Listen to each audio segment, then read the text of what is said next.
The offense for the Atlanta Braves continues to struggle as they drop a 1-0 game to the Philadelphia Phillies on Thursday. We'll talk about that and then answer your questions, including what is the preferred lineup? Do we trust Matt Olson? And we'll go ahead and take a look at the needs for this offseason for the Atlanta Braves. All that on a Friday mailbag episode of the Lockedon Braves podcast. So let's get into it. You are Locked On Braves, your daily Atlanta Braves podcast. Part of the Locked On Podcast Network, your team every day.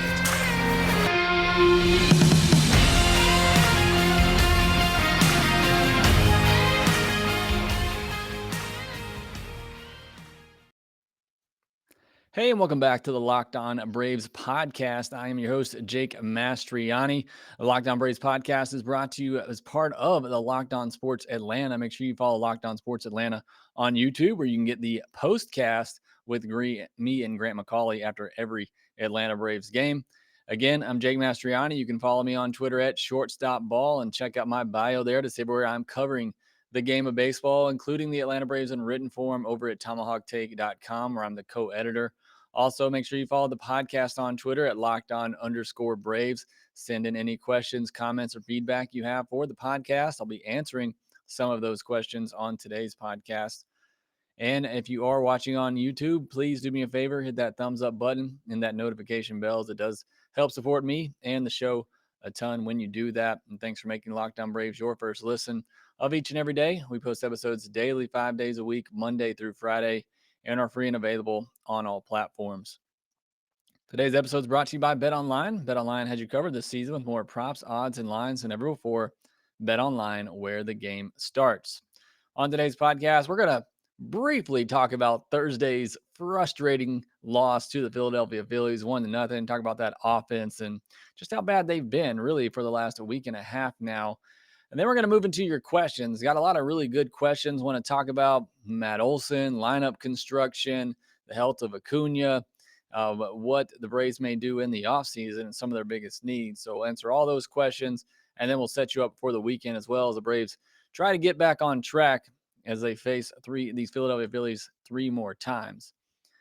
But again, let's briefly talk about Thursday's loss to the Philadelphia Phillies. I don't want to spend too much time on this because it was hard enough to watch.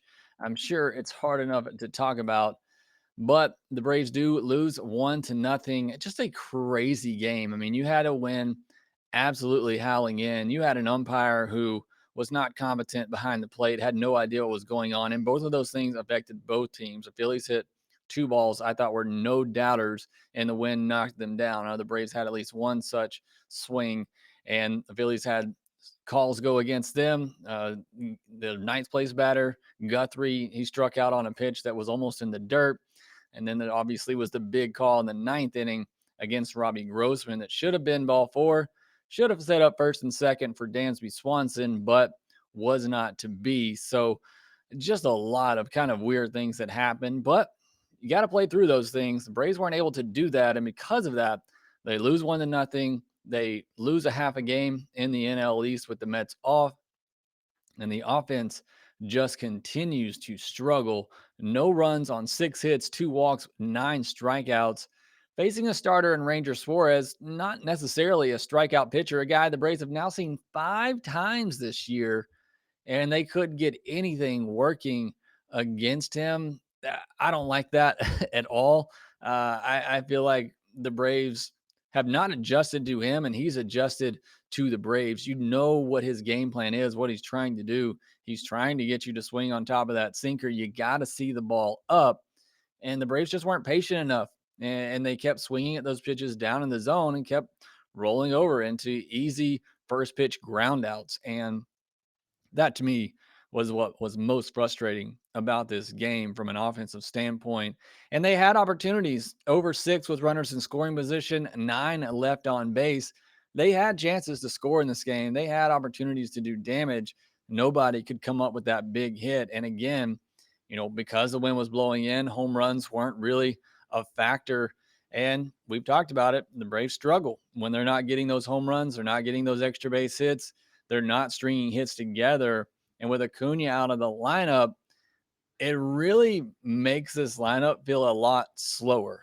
And that's, obvious when you take Acuna out of there and you insert a Marcell Ozuna. But the middle of this order is just so station to station. It's really hard to manufacture runs when you're getting single and you're facing a pitcher in Suarez who doesn't walk anybody, and the Braves don't take enough pitches to get walks. So it just makes it really difficult for this offense to score when they're not getting those home runs, they're not getting the extra base hits, and they're trying to string hits together with an offense with a lineup that just isn't particularly fast. We're talking about Riley, Olson, Darno, Contreras, Azuna.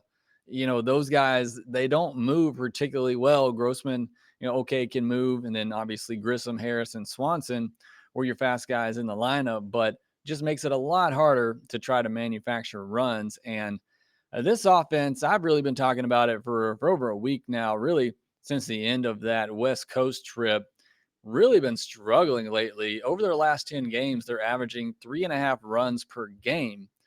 That's well below their season average of 4.9 runs per game on the year.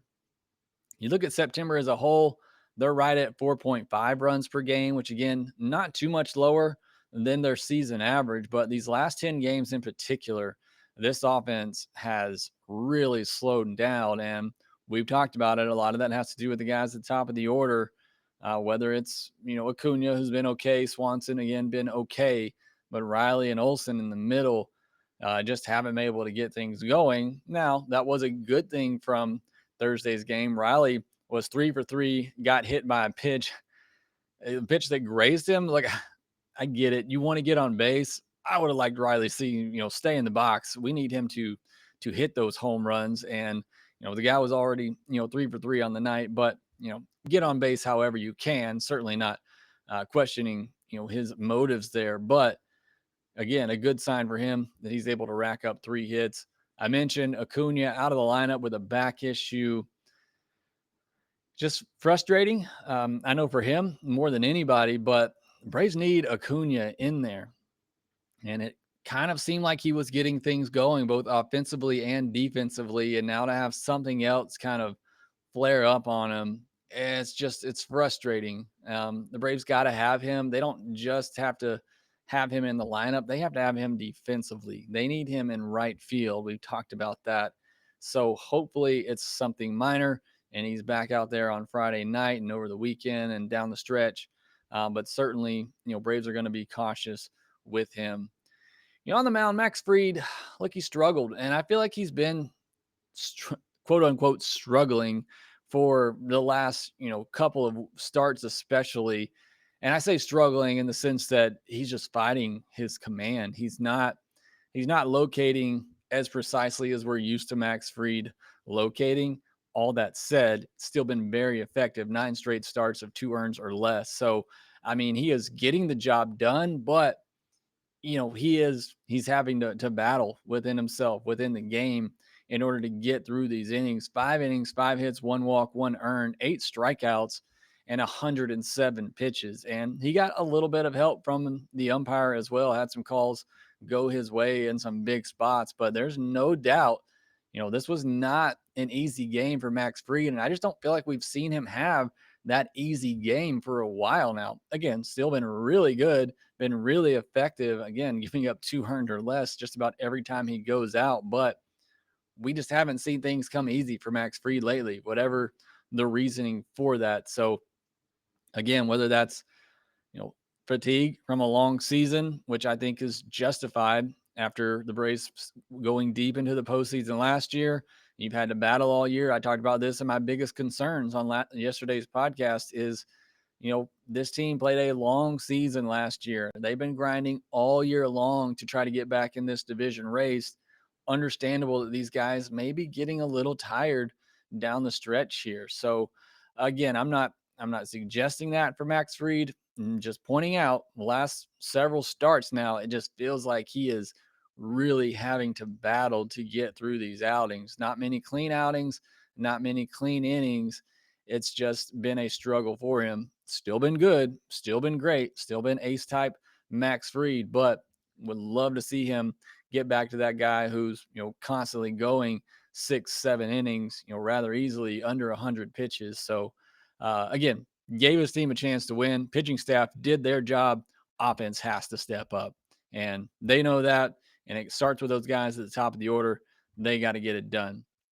All right, I spend way more time on that than I intended to, but I do think it's, important. We focus on this offense and how they need to get going. I think that's the most important thing for this Braves team down the stretch. Next, turn my attention to your questions, talking about that lineup, talking about Matt Olson, talking about offseason needs. We'll do that after this. BetOnline.net is your number one source for all your pro and college football betting needs. Sports info this season. Find all the latest football league developments, game matchups, news, and podcasts, including the NFL and college football seasons as they are now underway. BetOnline is your continued source for all your sport wagering information, including live betting, esports, and scores. It's the fastest and easiest way to check in on all your favorite sports and events, including MLB, MMA, boxing, and golf. Head to the website today or use your mobile device to learn more about the trends in action. Bet online, where the game starts. So I took some questions on Friday. Don't have a lot of off days here the last couple of weeks, so I want to take one segment to answer some questions real quickly. First one comes from Matt, who says, do you trust Matt Olson in the playoffs, even if he breaks out of this slump beforehand? I am not sold on him. Do I trust Matt Olson? Yes, I trust Matt Olson. Look, he's in a terrible slump, maybe one of the worst slumps that he's had. And I feel like he'll come out of it. He has to. I mean, the Braves need him to. And I think you have to trust him. Whether you want to bump him down a spot in the order, put him fifth, that's fine if you want to do that. But either way, Matt Olson has to be that guy. And I feel like he can, if he can just, and easier said than done, just calm down. I mean, I feel like the guy is pressing right now, trying to do too much for a fan base who wants him to win, wants him to be like the guy that played first base before him. That's a lot of pressure on this guy. And I feel like if he can just relax, be himself like he was at the beginning of the year, take his walks. Again, I mentioned that about the other night. He gets ahead 2-0 in a big spot late in the game, runner already on first. And then he helps the pitcher out by swinging at some bad pitches because I feel like he's trying to do too much. Just relax, be yourself, take your walks, take what the pitchers give you, and I think he'll be just fine. Again, easier said than done, but yes, I trust Matt Olson, and the Braves do as well, and they need to. They're going to need him down the stretch. All right, next question comes from Chris Shaffy, who says Braves were underdogs last year and got hot at the right time to win it all.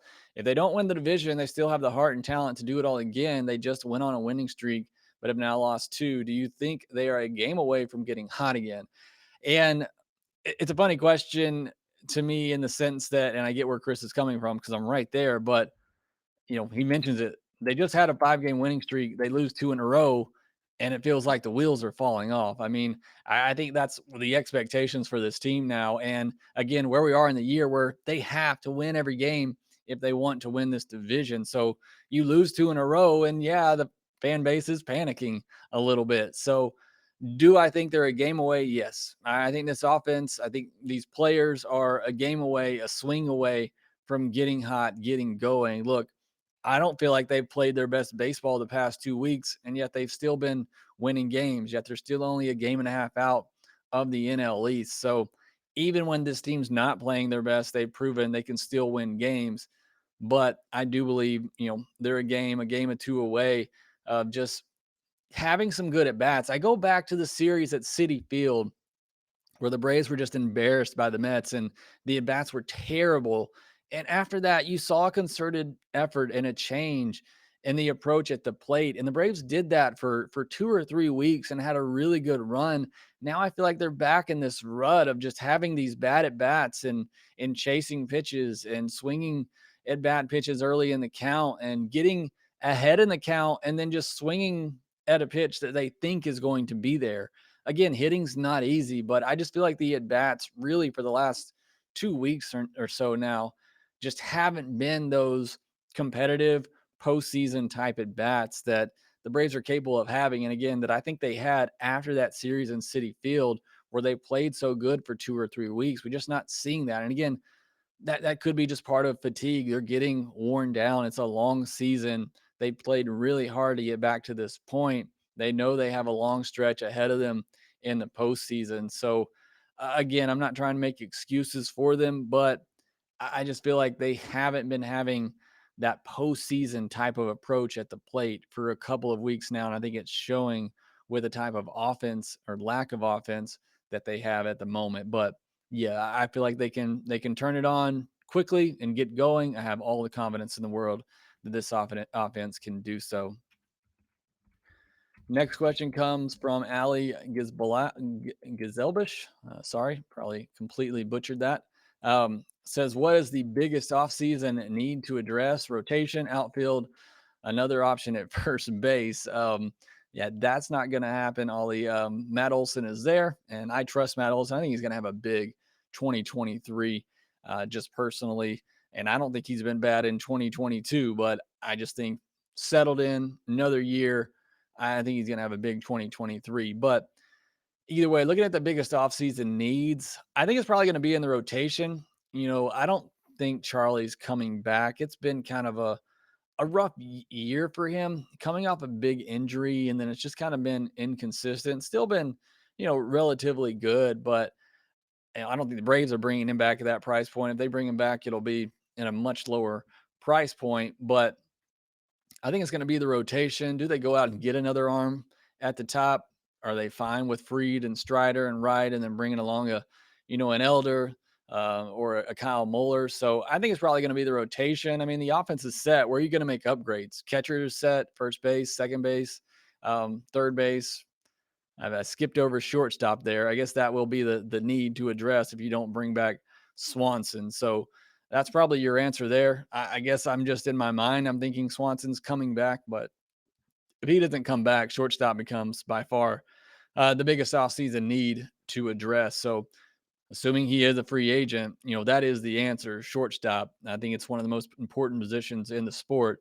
So you got to address that, whether it's Swanson or somebody else. How do they pivot? But assuming they're also going to move Von Grissom to the outfield, I think your outfield is set with Grissom, Harris, and Acuna. So for me, the biggest offseason needs address shortstop, rotation, always the bullpen. And then what are you going to do at DH? What are you going to do with Marcell Ozuna? How do you handle d'Arnaud and Contreras? I think those are some of the issues, but we'll be talking about that all offseason here on Lockedon Braves. Next question comes from Chris, who says, what would be your ideal 1 through 9? Heard a ton of your takes, but I don't think I've heard this. All available players healthy. What's your best lineup? All available players being healthy is the key here. If healthy, obviously, Ronald Acuna Jr. is your leadoff hitter in my mind. And I think the top four remains the same. Look, Acuna, Swanson, Riley, Olson, I think that has to be your top four. And I think you just really need those guys to get going and play like they're capable. If the Braves are going to do anything in the postseason, I think you just have to rely on those guys to get it going. After that, I got Travis d'Arnaud. Then I have Harris, and then I have Contreras. And I know TDA and Contreras have been hitting back to back in the lineup, a lot when they're in there together. But I mentioned the lack of speed in the middle of the order when you have Riley, Olson, TDA, and Contreras all batting consecutively. It's great when those guys are hitting home runs, but when they're not, they're typically hitting singles. And you're not typically going to get 3 singles out of those guys. And that's pretty much what it's going to take to get one run because they're so station to station. So for me, I'd like to split that up with a little bit of speed. You also put a lefty in there. So I would split TDA and Contreras up with Harris to give you some more speed in the middle of the lineup. And again, give you another lefty up there at the top. If you wanted to double up and go Riley, TDA, and then Olson, and then Contreras, and then Harris, I think you could do that again, but then that makes the middle of your order just so slow. I just, it pains me sometimes to see the middle of the order where it is single, and then you're stuck with runners on first and second, and you don't get that next hit, you don't get that home run, and those guys are just standing there. So I hate that part of the lineup again when the home runs aren't coming or the doubles, and they're just so station to station. So I want some speed there. And then at 8 and 9, I got Grossman and then Grissom. For me, I think you put Grissom back in that 9 hole and just leave him there. Again, that 9 hole's been so successful for the Braves this year. It gives you some speed, for a guy that can get on, and Grissom will take his walks, and you get on base for the top of the order. So I'd have Grissom batting ninth. So Acuna, Swanson, Riley, Olson, Travis d'Arnaud, Michael Harris, William Contreras, Grossman, and Grissom.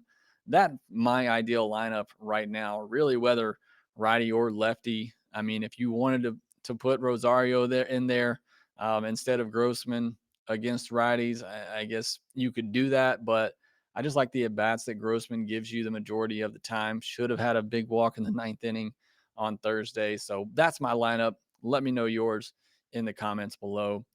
And then our last question here comes from Eddie Greer, who says, big listener of the podcast. Thanks. Who else would you consider other than Dansby to hit in the leadoff spot if Ronald is not in the lineup to jumpstart the offense? And yes, I definitely want to keep Ronald in the one spot.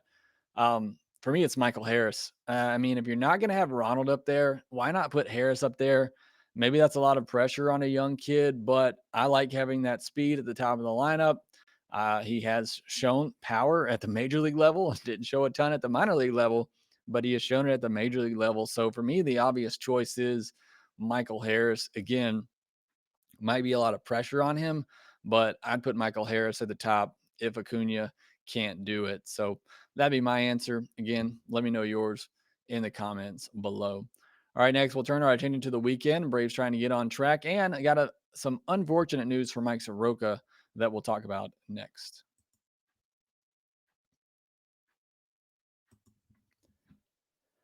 The Atlanta Braves on Thursday ended the season of Mike Soroka. He's done for the year with some elbow inflammation. He was set to make one more start at Gwinnett, and then I think that was likely it for him anyway. It had become pretty clear he wasn't going to be a factor this season for the Atlanta Braves. I selfishly was hoping he'd get, one start or make an appearance for the Braves this year, just kind of to get that out of the way and complete that comeback. But, with the elbow inflammation, which makes sense, the guy hasn't pitched in nearly 2 years. I can understand why there might be some inflammation there. So, Braves are going to shut him down, give him an off season to rest, recover, and then come back in the spring, as Snit said, and compete for a job. And that's where we're at right now. But it makes things a little tricky this offseason because Soroka is an arbitration eligible player, who's been making around $3 million. You're going to continue to pay him that much when you don't know what you're going to get out of him. It's going to be an interesting offseason, I think, for Mike Soroka and the Braves and what they decide to do. And again, we'll be talking about that a lot this offseason. But I, for one, love Mike Soroka, certainly cheering for him, whether it's with the Braves or whomever. I hope he's able to come back and have a solid career. As for this weekend series against the Philadelphia Phillies, the Braves got a tough road ahead of them now. It's not going to be easy, especially on Friday night. It's going to be Jake Odorizzi versus Aaron Nola. Braves were able to get to Aaron Nola for 4 runs last time, but after that, he really settled in and dominated. Looked like Aaron Nola. So with the way this offense is swinging the bat now or not swinging, going to be a tough matchup on Friday night. You never know what you're going to get from Odorizzi. He's got some good pitches. He's got that fastball if he's locating it well, the cutter. I thought he threw the cutter much better his last time out. So going to be a tough one for the Braves on Friday. Then you got Kyle Wright versus Colby Falter on Saturday. And then Charlie Morton versus Kyle Gibson on Sunday. You feel much better in those two matchups. But Braves are going to have to try to win this series now. I said coming in, again, the margin for error is so thin. Mets are out playing the A's. They're likely going to at least win 2 of those games. So Braves got to at least win 2 of these next 3 would be great, obviously, if they could win all 3 of them. And hopefully the A's can give the Braves some help there on the West Coast. But just more than anything, need this offense to wake up and get some momentum and get going down the stretch in the postseason. That's the biggest thing for me right now. Look, I would love to win the division, but more than anything, I just want to see this team playing good baseball going into the postseason and feeling good about themselves. If they have to go into a wild card series and win 2 of 3 at home against the Padres or the Phillies, so be it. But I want to see this team get clicking and playing again like I know they're capable. They've really been playing some ugly baseball since that West Coast trip. And again, they've still been able to win over that stretch, showing how good they are. But just want to see this offense get going, see this team start clicking, and hopefully that happens over the weekend in Philadelphia. That will do it for this episode of Lockedon Braves. Thanks for making Lockedon Braves your first listen of the day. Now go make your second listen, the Lockedon MLB podcast, where MLB expert Paul Francis Sullivan brings humor, passion, and a unique perspective on every team from around the league. Again, thanks for listening. Be sure to follow us on Twitter at @Lockedon_Braves, and you can follow me at Shortstop Ball. Make sure you rate, review, and subscribe to the podcast wherever you get your podcast, and we will talk to you next time.